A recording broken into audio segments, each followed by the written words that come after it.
लगभग 8 बजे का वक्त था। पहाड़ी से पीछे की तरफ बने हुए रतनपुर गांव के मोहल्ले के बच्चे एक दूसरे के साथ खेलने में व्यस्त थे।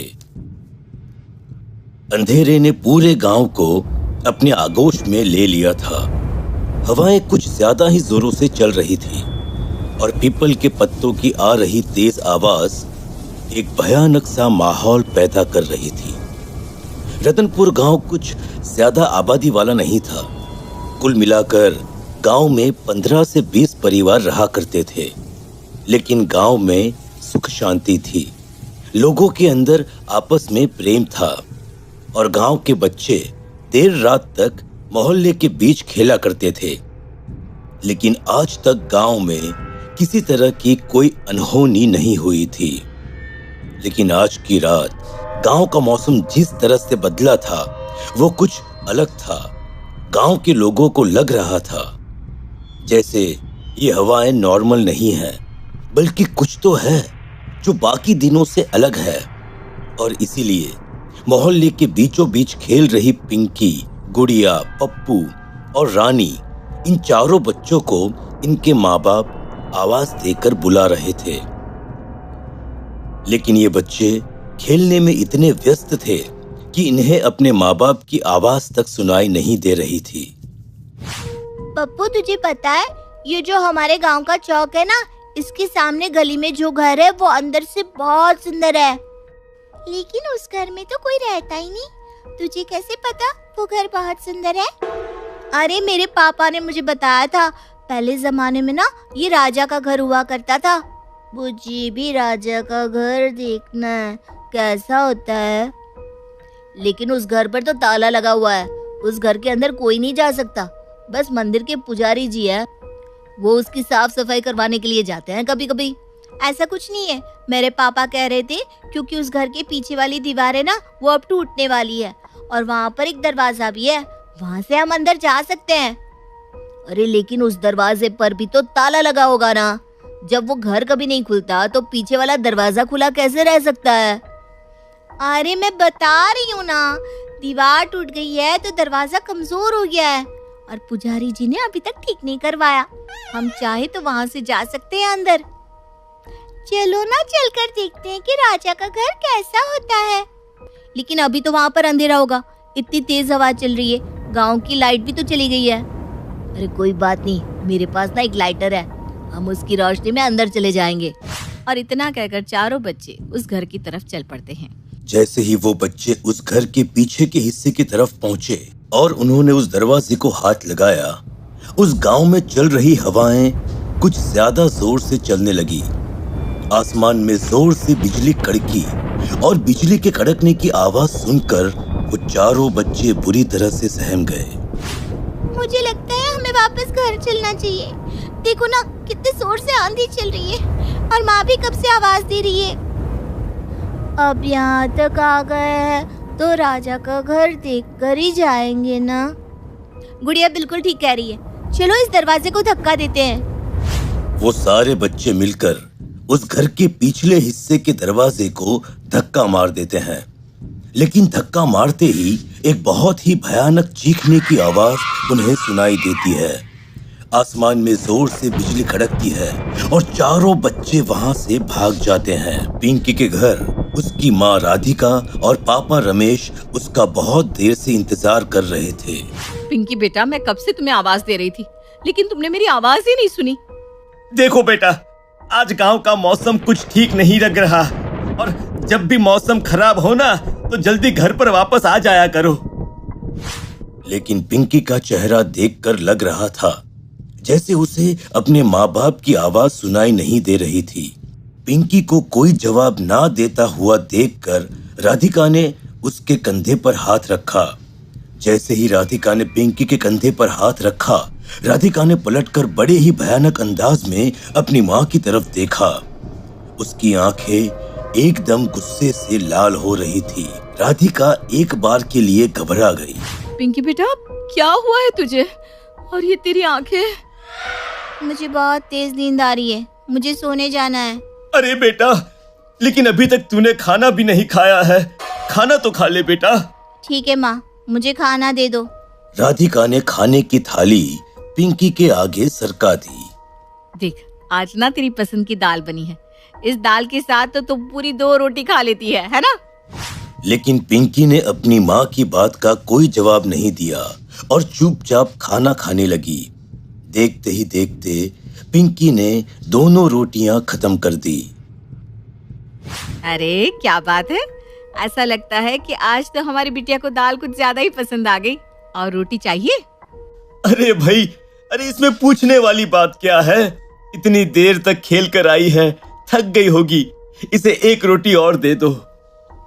देखते ही देखते पिंकी ने वो रोटी भी खत्म कर दी। वो और रोटियां मांगने लगी।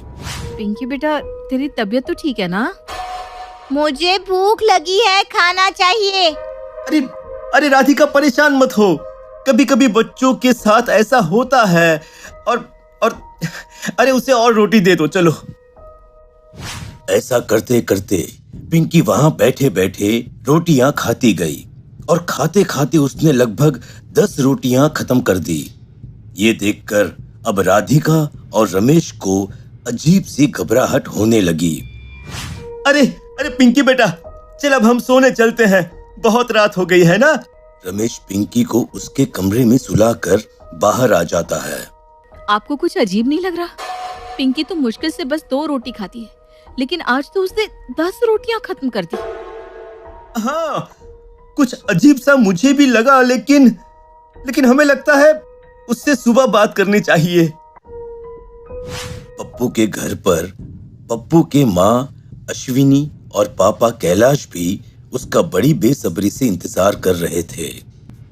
देख पप्पू, मैंने तुझे बहुत बार समझाया, अरे ऐसे आधी आधी रात तक गांव के चौक पर खेलना ठीक नहीं है। तेरे पापा बिल्कुल ठीक कह रहे हैं बेटा। इतना खराब मौसम हो रहा था और तेरे पापा ने तुझे कहाँ कहाँ नहीं ढूंढा। कहाँ थे तुम लोग बेटा? कहाँ थे का क्या मतलब? हम लोग भी पीपल के पेड़ पर उल्टे लटके हुए थे। पप्पू ने ये बात कुछ इस अंदाज में कही कि अश्विनी और कैलाश की सांसें अटक गई। क्या मतलब? तो पीपल के पेड़ पर उल्टे लटकी हुई थी? मतलब क्या होता है? जो कर रहे थे वही तो बता रहा हूँ। अब जल्दी से मुझे 1 गिलास पानी दो। अरे तू आज किस तरह से बात कर रहा है? इतनी अजीब अजीब बातें क्यों कर रहा है? मुझे बहुत जोर से प्यास लगी है, पानी चाहिए। अश्विनी ने पानी का गिलास पप्पू की तरफ बढ़ा दिया। पप्पू ने पानी पिया और गिलास को वापस रखकर अपने कमरे में चला गया। इस लड़के का दिमाग खराब हो गया है, थोड़ी लगाम लगाओ इसके ऊपर। लेकिन अश्विनी ने जैसे ही पप्पू के रखे हुए पानी के गिलास को उठाकर अंदर रखने की कोशिश की, एकदम से गिलास उसके हाथ से छूटकर नीचे गिर पड़ा और अश्विनी की चीख उस घर में गूंजने लगी। अरे क्या हुआ? अश्विनी ने अपना हाथ कैलाश को दिखाया जो अब जल चुका था और उस पर फफोले पड़ गए थे। अरे ये क्या हुआ अश्विनी, तुम्हारा हाथ कैसे जल गया? मुझे कुछ समझ में नहीं आ रहा। पप्पू ने इस ग्लास में पानी पिया था और उसके बाद ये ग्लास किसी अंगारे की तरह दहक रहा है। आपको नहीं लगता कि बहुत कुछ गलत हो चुका है? उधर पप्पू अपने कमरे में दीवार पर बिना किसी सहारे के चल रहा था। पप्पू के कमरे का माहौल कुछ अजीब था। पप्पू की आंखें बाहर निकल आई थी, लेकिन उसके माँ बाप इस बात से बिल्कुल अनजान थे। रानी के घर पर उसकी माँ सुकन्या और पापा राघव दोनों ही रानी का इंतजार कर रहे थे। लेकिन रानी ने जैसे ही अपने घर में कदम रखा, वैसे ही उस घर में जानवरों की आवाजें सुनाई देने लगी। अरे ये क्या? ये आवाजें कहाँ से आ रही है? अरे ये आवाज़ें तो बहुत ही डरावनी है सुकन्या, जैसे गांव में कोई जंगली जानवर घुस आया हो। और रानी, तुम इतनी देर रात तक कहाँ थी? रानी ने अपनी गर्दन को टेढ़ा करते हुए सुकन्या के चेहरे की तरफ देखा और बिना कोई जवाब दिए वह छत की तरफ जाने लगी। रानी कहाँ जा रही हो तुम? आखिर ये गांव में आज हो क्या रहा है? पहले ये डरावना तूफान और अब जानवरों की आवाजें। मैं पड़ोस वाले रामू से पूछकर आता हूँ। पागल हो गए हो क्या? मुझे तो कुछ आज वैसे ही ठीक नहीं लग रहा और तुम्हें बाहर जाना है। लेकिन ये जंगली जानवरों की आवाजें कैसी हैं? तभी अचानक से राघव और सुकन्या को अपने घर की छत से भी वही भयानक आवाजें सुनाई देना शुरू हो जाती हैं। ये क्या हुआ? अभी अभी हमारी बेटी रानी छत पर गई है। हे भगवान, कहीं उसे कुछ हो न गया हो। वो दोनों भागते हुए छत पर जाते हैं, लेकिन वहां का नजारा देखकर उन दोनों के होश उड़ जाते हैं। रानी के मुंह से बड़े बड़े दांत निकल आए थे और वो बड़े ही भयानक तरीके से छत पर यहाँ से वहां छलांगे मार रही थी। हे भगवान, ये हमारी बेटी को क्या हो गया है? लगता है जैसे किसी बुरी आत्मा का साया इसके ऊपर आ गया है।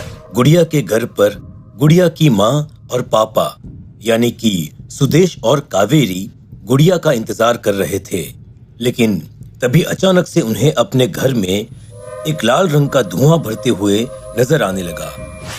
अरे ये क्या? ये हमारे घर में धुआं कैसा है? सुदेश और कावेरी जोर जोर से खांसने लगे। तभी अचानक उनकी नजर घर के दरवाजे की तरफ पड़ी, जहां पर एक भयानक सा दिखने वाला साया खड़ा हुआ था। सुदेश और कावेरी के होश उड़ गए। कौन है वहां पर? अरे कौन हो तुम? पापा, आपने अपनी बेटी को भी नहीं पहचाना? मैं आपकी बेटी गुड़िया हूँ। और इतना कहकर गुड़िया बड़े ही भयानक अंदाज में जोर जोर से हंसने लगती है।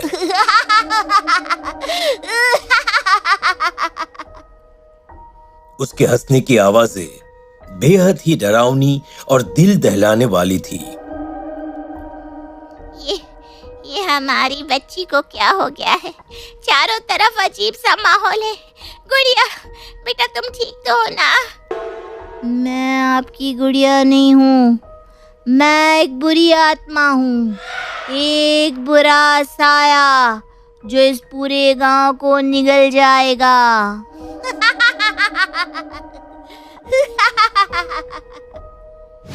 और इतना कहकर वो फिर से जोर जोर से हंसने लगी।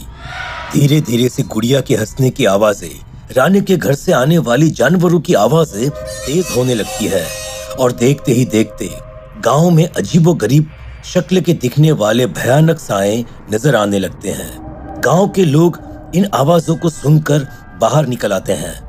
गुड़िया, पिंकी, पप्पू और रानी ये चारों भी गांव के चौक पर आकर खड़े हो जाते हैं। गांव के सभी लोगों की डर के मारे हालत खराब हो चुकी थी। उनकी समझ में नहीं आ रहा था कि आखिर ये सब हो क्या रहा है। आखिर हमारे बच्चों को हुआ क्या है? हमारे गांव का माहौल इतना सुख शांति से भरा हुआ था, अचानक ये सब क्या हो गया? हमें पंडित जी को बुला लेना चाहिए, अब वही कुछ कर सकते हैं। पता नहीं हमारे बच्चों के साथ किसी ने कुछ कर दिया है। अरे हमें कुछ तो करना होगा। ये डरावने साए हमारे पूरे गांव को खत्म कर देंगे। इससे पहले कि पंडित जी वहां पर आते, देखते ही देखते वो डरावने साए गायब हो जाते हैं और साथ में ही वो चारों बच्चे भी गायब हो जाते हैं और गांव में मातम का माहौल हो जाता है। लोगों के रोने पीटने की आवाजें आती हैं, चारों तरफ सुनाई देने लगती है, लेकिन वो बच्चे वापस नहीं आते। धीरे धीरे सुबह हो जाती है। गांव के सब लोग पंडित जी के साथ उस पुराने घर के पास पहुंचते हैं जहां पर बच्चे खेलने के लिए गए थे। पंडित जी, इस घर की वजह से ही सब कुछ हुआ है। कल रात को बच्चे यहीं पर खेलने आए थे। इस घर के पिछले दरवाजे का ताला टूटा हुआ है। इसका मतलब है कि जिस अनर्थ का हमें डर था वही हुआ है। कैसा अनर्थ पंडित जी?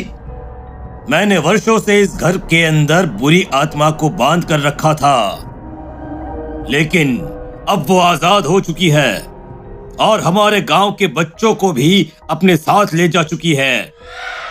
नहीं नहीं नहीं पंडित जी, ऐसा नहीं हो सकता। आप प्लीज हमारे बच्चों को बचा लीजिए, बचा लीजिए। हाँ पंडित जी, अगर हमारे बच्चे वापस नहीं आए तो हम लोग जिंदा नहीं रह पाएंगे। अरे लेकिन पंडित जी, ये कौन सी बुरी आत्माएं हैं? आप किसके बारे में बात कर रहे हैं? वर्षों पहले इस गांव में एक बहुत ही भयानक बीमारी फैली थी और उस बीमारी के चलते कई लोग रातों रात मर गए थे। उन लोगों के बुरे साए इस गांव में भटक रहे हैं, जिन्हें तंत्र मंत्र की मदद से मैंने इस घर के अंदर बंद करके रखा था। इस घर के पीछे की दीवार टूट गई थी और मैं उससे ठीक करवाने ही वाला था, लेकिन तभी अचानक बच्चों ने इसे खोलकर इस अनर्थ को न्योता दे दिया।